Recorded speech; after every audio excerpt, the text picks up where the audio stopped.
a regular visitor. What we will do, often people ask if they can have the slides and if they can have a copy of the recording, and we will send that out to you as usual as well. So please do feel free to do that. Okay, brilliant. So it looks like you're all here for the right topic. If you haven't met me before, my name is Lucinda. I spent lots of years internal corporate learning and development, and that's where I actually set up various mentoring programs for my organisation.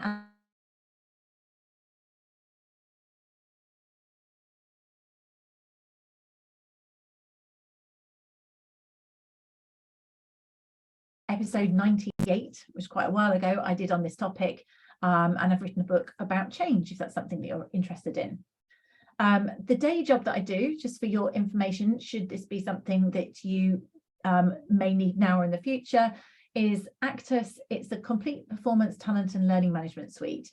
So we work with lots of organisations to support them in continuous performance management or things like 360 development, those type of things. And I do consultancy, etc. on the side. So what we're looking to do here is just explore this from the point of view, why might we want to build a mentoring program, and why might it be more important than ever in a sort of virtual environment? Some conversations, some thoughts around pitfalls that can happen. What I would suggest in terms of maybe guiding expectations for mentors and mentees to make something successful, and just some practical tips and learnings. But those are, of course, my practical tips and learnings. So those of you who've got experience of this, do feel free to share your expertise. And anyone else who's just joined, if you want to just introduce yourself in the chat, it's really nice to be a bit less anonymous so people know who else is there. I've often had it where people have given guidance or experience to each other through the chat, which I think is just a nice way of engaging. Otherwise it feels very, very anonymous. So another way of getting you to interact here is I'm going to put a quick poll up and ask you what interests you about the topic of mentoring. Now, I know in fairness, Melanie has already answered this, but I've just given 3 options and another reason. So I may not even have your reason there, but let us know, why you're here, what interests you in this topic. And if it's another reason, what's your other reason? Let's understand a little bit more about what brings you to this subject, because it is relatively specialist.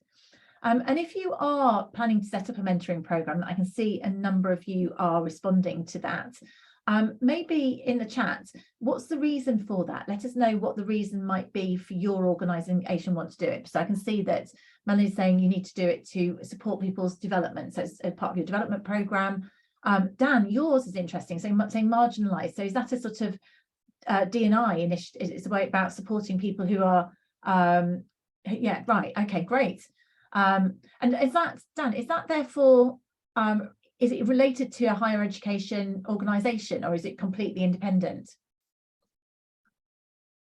Katie, great for apprentices, absolutely. So it's a great way to bring people on and retain people, totally. Anita, yours is part of the development plan, so it's just another great way to develop people. Let me just quickly share the results. So most of you are here to share them. Some of us got a mentoring programme, others looking for alternative learning ideas. And I asked that actually because one of our coffee clubs recently, what people really were looking for is free learning. It's times where we don't always have lots of budgets. At times like this, when you're in learning and development, your budget often gets squeezed. So mentoring can be a great, very cost-effective way of developing people. So thank you for sharing your thoughts there. I'll just close that one down. Hi, Carmen. Welcome from Romania. Great, nice for you to join us. So why is now a great time to think about mentoring? I think some of you have got these same reasons. Well, for me, if you were looking to set one up, the hybrid environment that we're in, mentoring is always a powerful thing. But actually, the benefit for me about something like mentoring, coaching fits into the same category, 360 feedback fits into the same category, is that people want really personalised, individualised support. Sheep dip training and development, certainly where you get people in training rooms together isn't really the thing at the moment. So something like mentoring is really personalised, and it's very pinpoint, so it can really bring people on effectively. I'm just looking at Melanie's comment. Oh wow, that's fantastic. Melanie took place in a mentoring program and it changed your life, so you found it really powerful. So you wanted to bring the power of mentoring to others in your office. But it would be great to know, Melanie, anything in particular that you thought was powerful about it? Was it about the people, the way it was managed? Because that's one of the key things, obviously the power of the individual, and it might have been the way you engaged with it as well. And some of those points will probably fit into the tips I'm going to mention later. One of the other things that people say with hybrid working, if I'm taking the assumption that many of you are still working in a hybrid environment, is that whereas if you were sort of hobnobbing in the office, you would often see senior managers just by accident. You see them in the canteen or at the water machine or walk past them. In this sort of environment where we're all in our own office, then there's a reduced opportunity to access or learn from senior managers potentially. The other thing is supporting on-the-job learning. I'm sure many of you have come across the 70-20-10 thinking, and the point of that whole aspect is that the thinking is very much that 10% of learning is formal, but 70% should be more about organic, on-the-job type learning. And that's where something like mentoring, it is organic, it's on the job, it's about what's relevant to you and what you're struggling with at the time. So that's really helpful. Kerry, I thought I recognised your name. Structure process users. Oh, so you might do it. So you're going to do it cross-sector. Is that what you're thinking of, Kerry? That's a great idea. Of course, that'd be interesting. Tell me, are you thinking about doing cross-sector there? And of course, yeah, the interesting thing is, will everyone sign up to it? Actually, is there an issue with competition or not? But it shouldn't necessarily be, should there, in a mentoring? It's very much a cross way of doing things. Interesting idea, great ideas there. So what we're all saying is actually it's about career development, engagement, diversity, as Dan says, and supporting, marginalised groups. And ultimately in an organisation, we know that retaining talent is key, but not only that, keeping people motivated and energised is so important. And something like this, line managers may not be able to do it all. Line managers may not be connecting with their people. So giving someone a mentor can actually really support somebody and keep someone in an organisation potentially. The other really practical point is that, we have an ageing workforce. So we might want to create organisational resilience by making sure that those specialist experts who've, been around a long time and got all this knowledge, make sure that they are disseminating it to others, that they're using it. And incidentally, people who are mentors often get a huge amount out of mentoring others. So that feeling that they're putting something back and giving something back. And the other thing is you need to think about it to make sure, sometimes people say, oh, I did some mentoring. I haven't heard that so much recently, but, actually making sure people know what they're doing is actually effective and it's not just a sort of throwaway expression. So those are some of the reasons why I think now is a good time to think about it. And it's a good thing to think about. And I guess I don't think this is slightly different in terms of that. You could argue that we've asked this question in the other one. It's quite similar to my previous question. But always good to get us doing another little poll. So let me just close that one down. Get you engaged in that. I would do if I can close it.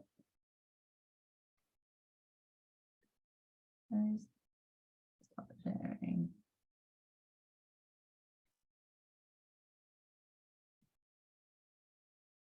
Okay. Katie or Caitlin, I can't work out how, for some reason, how to get back to the other poll. If any of you can find, if either of you can work out how to put this poll up, could you put it up for me? If not, don't worry too much about it, and I'll go forwards. Yeah, it's doing that for me as well. It keeps putting the same one up. There's something strange going on. Here we go. Oh, well done. Right, we've got it there. What's your main strategic driver? So I was thinking, from this point of view, although in theory mentoring doesn't have to cost money to an organization, it is going to cost time. And when I did it internally, it is time, it is costing in terms of the opportunity cost of senior managers potentially giving their time. So if you want to set something up and get people to buy into it, it's useful to think of what the strategic drivers are. And that's why I thought it's worth us thinking about that, because again, when we're in an internal role or an L&D type role, we're always competing for people's time investment. So thinking about what strategically we're doing this for can be useful. Welcome, Richard. Don't worry, we're all have IT blips now and then. Nice of you to join us. So let's see what you're coming up with. Most people have participated. I don't know if anyone else wants to have quickly participate. Let's see what you're seeing your strategic points are. A real range we can see we've got here, but predominantly it's about skill transfer.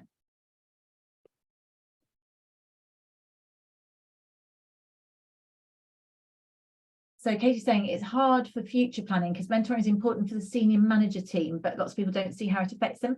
What do you mean, the senior managers see it as important for them, or that you see it as important to do for others, Katie? Because that's an interesting one. So the SMT needs to, but yeah, both parties, and that's why you need to think about the strategic piece, isn't it? And so what is the benefit? So actually we're losing people, and some of what we put on the previous slide, it's really key for that. But then again, in fairness, Katie, it's about getting the right people.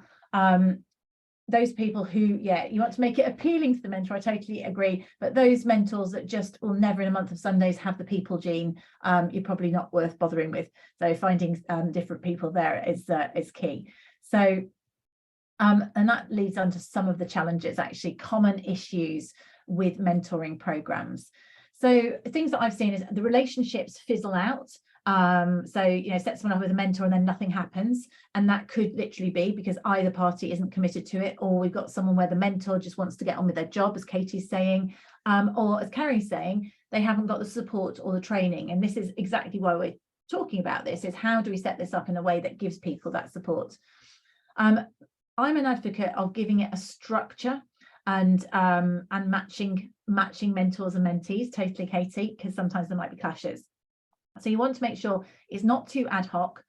The other thing that happens is, because, as what's being said in the chat, that sometimes not everyone who's a senior manager is going to make a great mentor for a variety of reasons, that it's the usual suspects get pulled into it all the time. I mean, I remember the last organization I worked in full time, there was a commercial director who was fab. So commercial was finance in there, and actually lots of the finance people were really dull. Generalizing wildly, but they perhaps wouldn't be great mentors necessarily. This guy was a real people person, and he was really senior manager, so he was very much someone lots of people would want to be mentored by. And you know what, you could think in organizations where you've got, just to be stereotypical, a black female executive member, someone like that is going to be seen as a really key mentor, which you want to use in mentoring to lead others through in terms of the D&I. But it doesn't need to be that just because of there. But certain people will be targets. Now, everyone wants the CEO to be their mentor, so there will be people that are disproportionately targeted, which can mean the organization runs out of mentors unless you manage it. Sometimes I think also there's no structure to it, so it's just a bit of a chat, which is all nice, but it may not be that useful, and mentors can vary in skill and motivation. So sometimes the results and relationships are inconsistent, and if they are so, then you've wasted that really valuable resource, which is the time of those senior managers who are putting it into mentoring. Yeah, Dan, could you tie it into CPD for someone delivering it as well as receiving? That's quite a good idea, isn't it? So before I go into some of the top tips as what you can do to structure something, I thought it was worth, I suspect that this audience would know the difference, and perhaps I should, actually, I'll let you say, anyone want to tell me how a mentoring program is different from a coaching program? Do you see it as different? And would you, I mean, you could just consider doing a coaching program. And I suppose the difference in my mind with that would be that you don't have to go for people who've got seniority. That's not to say it doesn't have to always be the most senior people. They can still be mentors. It's about the experts. So I'll put my slides up in the interest of time. Absolutely, Katie. So mentors about knowledge and skills, coach is more about guidance and helping you think for yourself. So me kind of trying to think about this, if I was setting up a mentoring scheme, it's up to you whether you said we are pure mentoring or pure coaching, or it's a blend. But for me, a mentor would be someone probably outside of your direct line, so they have an objectivity to their conversation with you, and they're not sort of directly influencing your manager or your results. Whereas a coach, it could be the line manager, or it could be totally external. I mean, you could have an external mentor too.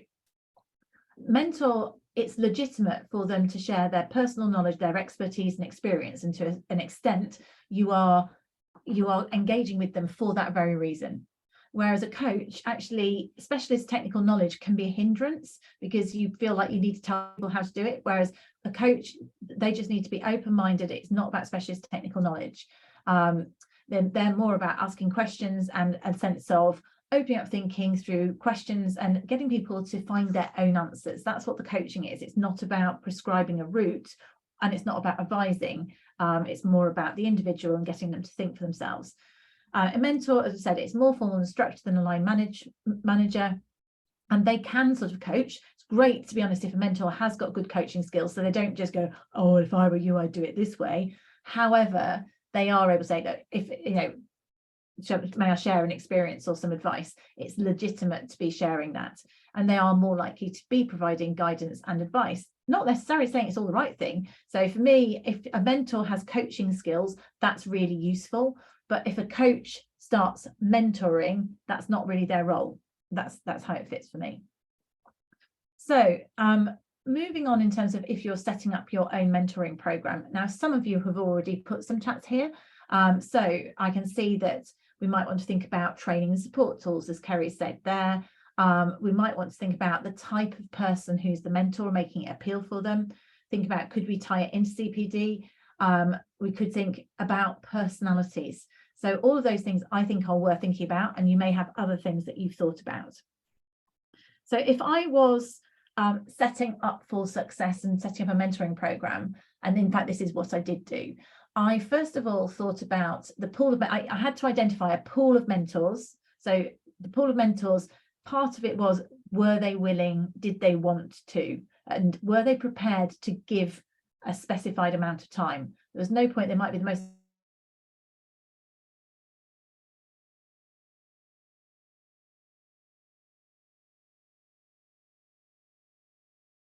in getting them to be in the mentor pool. And equally, in terms of the individual, does the person want to be mentored, want to learn from someone else? Will they take ownership for their learning? Do they deserve it? Have they earned it? You know, are they kind of hungry for it? Will they value the opportunity? So to start with, you've got to identify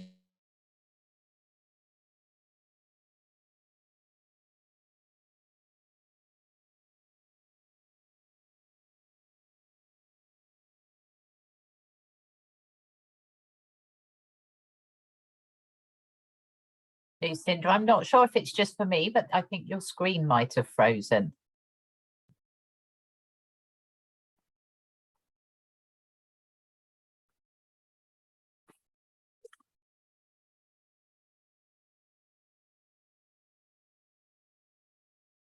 Bear with us, everyone, while we just try and get past this technical issue.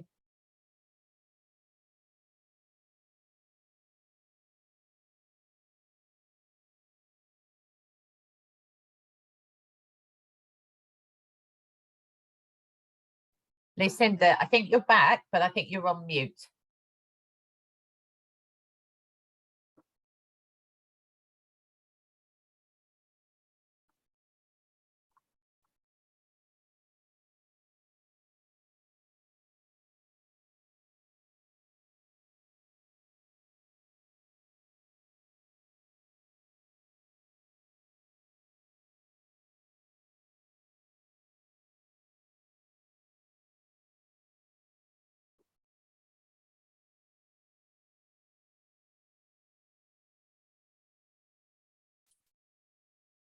Lucinda, let me try and reach out. I think what she might do is come out and come back in. Ah, there we go. Lucinda, can you hear me? Yeah, I've just been kicked. I've been kicked out of Zoom. I'm not sure why. Okay. Apologies, everybody. We'll send the slides out and notes, actually, and I'll send the link to the podcast I did a few months ago, which also talks about this in more detail. I'm going to leave my camera off for now in case that's causing the problem. So just hoping that you can still hear me, and I'm back screen sharing. So I talked about matching the mentee in personality and skill. So one of the things I've also done, and I just want to, Katie, can you just confirm you can hear me? You can hear me and see my screen. Sorry, I had myself on mute. Yes, we can hear you, and I can see your screen. Thank you. Kate, thank you, Kate. I've got both Kates. Thank you, Katie Church. I apologise, guys. I just turned my screen off. I can't see everyone else. So right, I'll try and get back after being bounced out. I don't know why I'm being kicked out. But so the thing about matching mentors and things, and I think it was you, Katie Churchill, who said, you know, sometimes you have personality clashes, is actually, I think you want people who are not too similar, actually. Two people who are really the same, they're just going to see the world in exactly the same way. That said, two people who are radically different may clash, but that does depend on the skills and maturity of the people involved in it. So what I did when I set the programme up, there was a bit about the speciality. So obviously I tried to identify someone who, if you're in a large organisation, was out of that specialism, so they weren't a direct line manager. And then you think a bit about like the personality. So is the mentee, you know, wildly extrovert? You know, who could handle them? Would someone get them to listen to them or otherwise, and vice versa, in terms of that sort of personality? And actually I did use a personality tool to match them. At the time I used a tool called Prism, but you could use any type tool just to identify what people's similarities were. And then what we did was we provided training and a kickoff.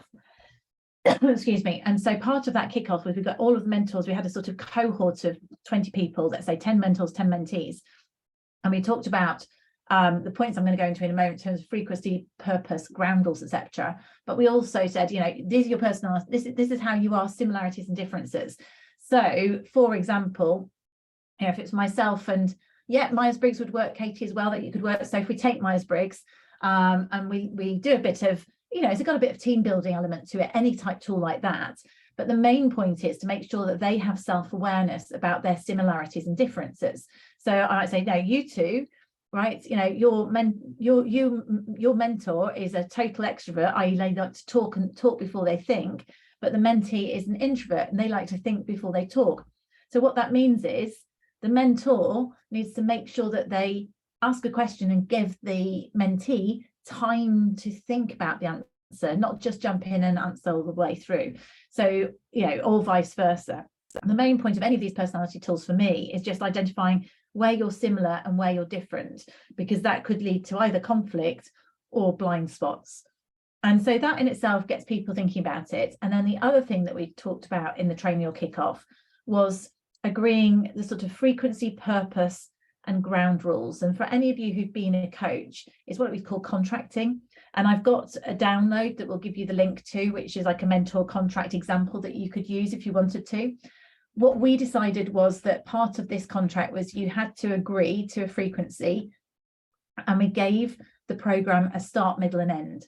So we said that this coaching relationship is going to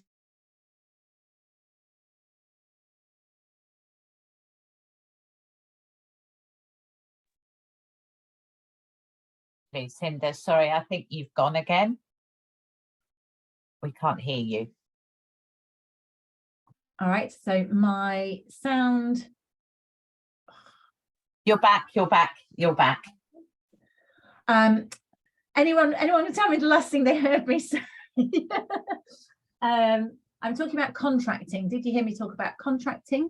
Where I was saying that we have a link where you can actually contract with each other and define it. So from someone managing that mentor program, thanks, Katie, that means that you've got an option for people to out if it's not working. So if they haven't engaged at all within 3 months, let's say, then you pull it out and you can say, well, in that case, this relationship's not working, one or other of them are not committed, and you could rematch someone with someone else. So you can just, because you've set those ground rules, you've got the option to cut it out. The other thing about the contracting is it gives this endpoint, this defined endpoint, and I'm a big fan of that. So if we go back to this commercial director, or you know, in your organization where there are certain people who are in such demand to be mentors, but they end up with like all the monkeys on their back because they've got everybody. So by giving it a finite amount of time, then it means that you can free them up. Now, the bottom line is, if you've had someone who's a senior manager as your mentor and you've met with them 6 times, you've bared your soul to them, they're still going to be someone you can phone up and have a relationship with who will help you out on an ad hoc basis. But it doesn't get to the point where you go, oh yeah, well, this person's my mentor, and you can't churn. You basically need to churn them, is what I'm trying to say. Kerry's saying contracts are good for their, I think so. Contracts is so useful in every shape, because what you're doing is getting both people to understand. It's the same as ground rules in a training program or anything like that, saying this is what the expectations are we both happy to sign up for it? Because then if things change, or life changes, person saying, I'm so sorry, I can't meet this contract, let's can we call it a day, or let's find a different solution. You can come up with a win-win solution when it's not working, as opposed, and people can walk away in an agreeable fashion, as opposed to people being disgruntled and it fizzling. And the disadvantage again, where you sort of wasting mentor time. So that contracting is the same as like going into the accountabilities. So part of this accountabilities, but the other thing that I did when I was managing this program, I then went on to manage program as an external, was we wanted to see whether we could evidence impact. And we got the mentor and the mentee, the first time they met, to agree some goals for the relationship. So it might be, I want to develop certain skills. I want to, interpret how I'm perceived by certain areas. I want to get myself ready for a certain role, whatever it is. But they needed to just capture some specific outcomes that they were looking to achieve. And we got them to sort of rate where they were on this particular outcome on a 1 to 10. And at various touch points during the program, I asked them to feed that back to me. Now, I didn't ask them for detail or to breach any confidentiality, because it should be a confidential relationship, but I did ask them to show whether they'd made progress against these defined outcomes at the start and the end. So just getting people a bit like a SMART objective or something, but certainly with the sort of stages, making sure that part of these, let's say 6 meetings over 9 months, that we agree what would success look like if we over this period of time have moved my self-confidence in a specific area from 3 to 6. Is that good use of time? Is that progress? It probably is. And you could go so far as to do something like 360 feedback at the start and the end. That's quite good for a training program. That's maybe more behavioral if someone was mentoring behaviorally in a perception way. But certainly having a way of tangibly getting the mentor and the mentee to not just sit down together and how are you, and it's very general, to be really quite focused. So you're looking for something clear to get out of that relationship. So that's what you're defining the accountabilities, defining outcomes, and then providing some oversight. And that's where we're talking about here, where you've got your spreadsheet or whatever it is, just making sure that you're tracking. Are these mentoring meetings happening? Is the contract being fulfilled? Did they manage to do it or not? And then reflect at a defined endpoint. Close that cohort down. This is now closed down. There may be informal relationships going, but that one's closed down, and we're reopening in 3 months' time for a next cohort. And that just closes it off really nicely. You can decide what your cadence is, what's right for your organization, but it gives you control. It means you don't overuse the goodwill of certain mentors, etc. And it makes it a valuable resource as well, because people value it rather than take it for granted. So those would be the key learnings I found from setting something up for success. If anyone else got other suggestions or learnings that you've got, please do feel free to share them. And I'm moving on really to my last slide, hopefully before Zoom kicks me out again. I do apologise, I was not getting any signals that my internet was low or anything like that. I don't know why it was kicking me out. So really, I just wondered, I apologise for the disjointedness of this particular topic. Have you got any takeaways or questions? If you have, do please feel free to do that. I mean, Kerry, you're talking about contracts for your apprentices. Do they have similar sort of things in there in terms of your contracts? Do they have time frames and expectations? Is that what it looks like? Do you let me know? I've lost even the previous messages as well, so I can't scroll back up. So in terms of that, I'm hoping if you've got some takeaways, please feel free to put them down in the chat. If you didn't get any takeaways, I apologise. If you've got any questions, put them in the chat as well. And let me just tell you what's coming up.